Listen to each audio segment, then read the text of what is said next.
Tonight's Lone Star Adventure celebrates Old West history and the role that Fort Worth played in it, specifically a photograph taken there in 1901 that led to the downfall of a gang called the Wild Bunch, made famous around the world by a movie, Butch Cassidy and the Sundance Kid. We're making two stops at the historic stockyards in a place downtown that used to be known as Hell's Half Acre. Okay, it's the old story. Fort Worth is where the West begins, and as we always say, Dallas is where the East peters out. Historian Richard Seltzer offers occasional walking tours in downtown Fort Worth. He's an expert on an old photograph that has long fascinated me. I love it, the fact it's out here. Thank goodness for George Craven's, Dr. Craven's putting it here. A photograph that's now become a bronze plaque, commissioned by Fort Worth surgeon Dr. George Cravens. This is the Sundance Kid, the one over on the far, if you're looking at the far left. Butch Cassidy's over here. The 1969 movie Butch Cassidy and the Sundance Kid got a lot of the story right.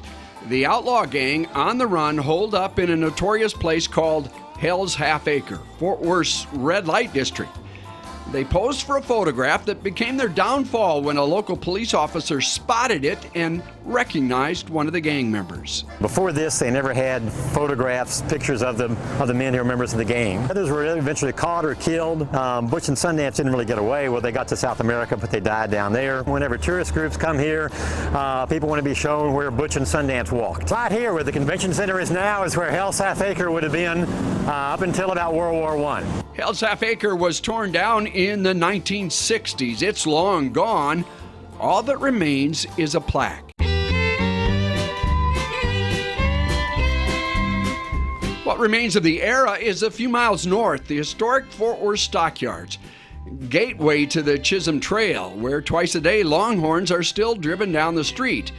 And there you will also find the Stockyards Museum. This was the last watering hole, the last civilization, if you will. It's filled with Old West artifacts, wanted posters, and guns. A copy of Richard Seltzer's book on Hell's Half Acre, and that photograph.